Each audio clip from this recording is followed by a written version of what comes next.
Queridos irmãos e irmãs, hoje nós ouvimos leituras longas, com muitas informações importantes.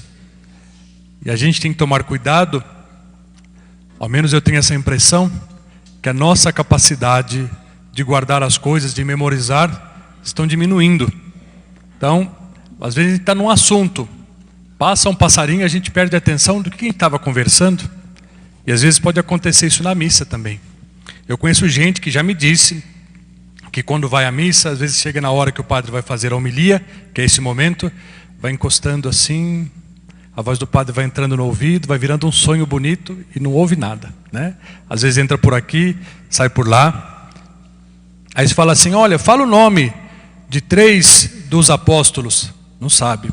Mas fala o nome de 3 personagens da novela Pantanal. Aí sabe, com facilidade. Então às vezes a nossa seletividade é muito grande para as coisas que realmente são importantes, às vezes passam. Mas aqui tem algumas partes das leituras que nós ouvimos hoje que eu gostaria de comentar. O que eu gostaria de comentar primeiro é o início da segunda leitura. Vocês estão com o folheto, se quiserem acompanhar. As 2 primeiras linhas, não sei como está aí.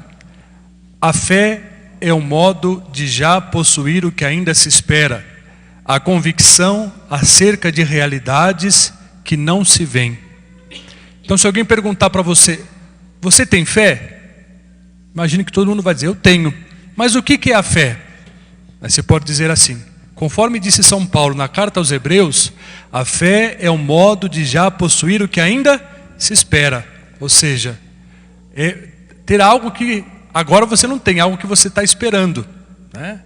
A convicção acerca de realidades que não se veem. E olha que bonito isso.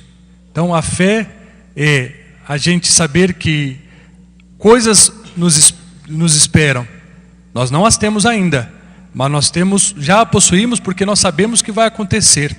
Isso é a fé. Então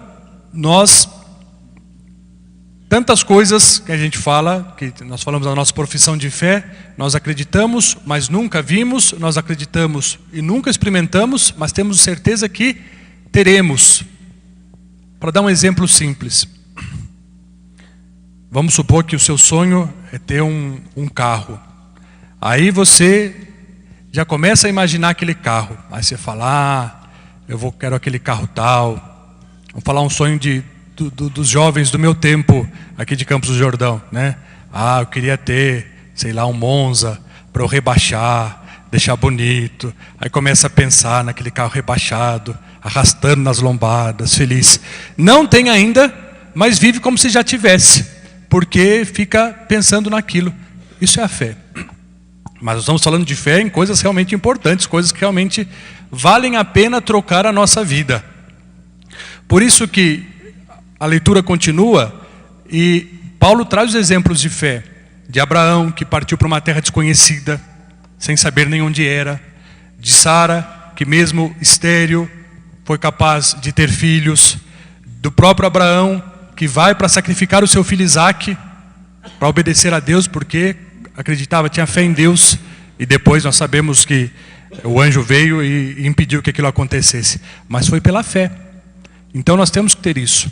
Hoje, por exemplo, nós teremos depois da missa, como já disse, o batizado de 3 crianças. O que nos faz batizar as crianças?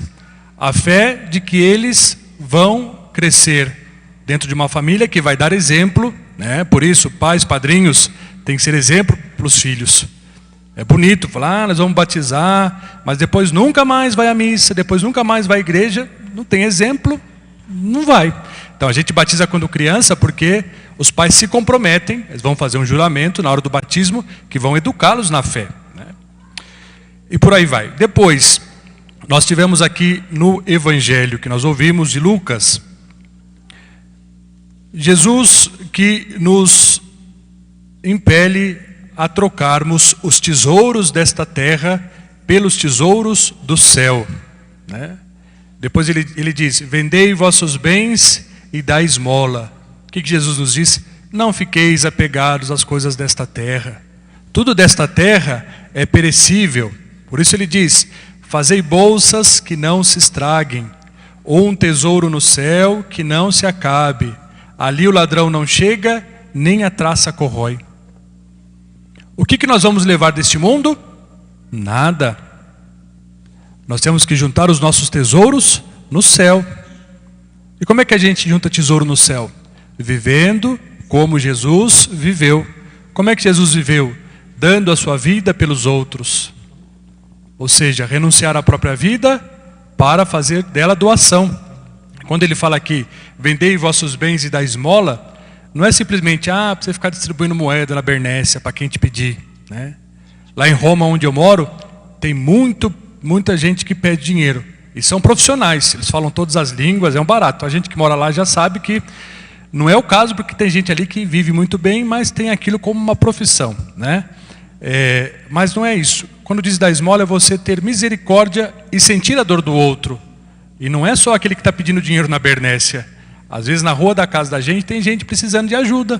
E a gente às vezes sabe e não ajuda. Então, se cada um de nós se comprometesse a ajudar a tornar a rua da casa melhor, o mundo já seria muito melhor. A gente já começaria a viver melhor o reino de Deus aqui já nessa terra. Depois ele fala assim, isso é outra frase muito interessante. Porque onde está o vosso tesouro, aí estará também o vosso coração. Cada um pense agora, qual que é meu tesouro? Qual que é meu tesouro? O que eu tenho assim de coisa mais importante que é o tesouro? Então, isso que você está pensando, seu coração está ali também. A gente até gostaria de pensar assim, que o meu tesouro seja o reino dos céus, quero que meu coração esteja lá. Mas às vezes a gente está tão ligado às coisas desta terra, né? Tão ligados ao nosso orgulho. Como é que a gente vai querer entrar no reino dos céus, se a gente aqui nessa terra já não viver como se já estivesse no reino dos céus? Por exemplo, combina a mentira com o reino dos céus? Não. Então como é que vou entrar no céu se eu sou mentiroso? Combina o orgulho no reino dos céus? Não. Então como é que eu vou entrar no céu se eu sou orgulhoso? Combina violência, briga, intriga lá no céu? Não combina. Então a gente tem que nessa terra cada vez mais imitar Jesus para poder receber em herança o reino dos céus, que é aquilo que ele já nos deu de presente. Jesus, ao morrer na cruz e ressuscitar, já abriu as portas do reino dos céus para a gente. Não é a gente que conquista porque a gente é bonzinho, não. A gente demonstra que quer, porque é simples. Então você vai chegar lá no céu e você vai falar assim, nossa, está parecendo o céu do filme do Mazzaropi, tudo atrapalhado. Nossa, mas né, na vida eu fiz de tudo para vir para o céu e o céu... Não, então o céu é o lugar onde não existe rancor, não existe ódio, não existe divisão, existe o amor. Então para entrar no céu nós temos que ser amorosos, né? E depois a coisa continua. Tem bastante tema para falar, mas senão o padre vai longe.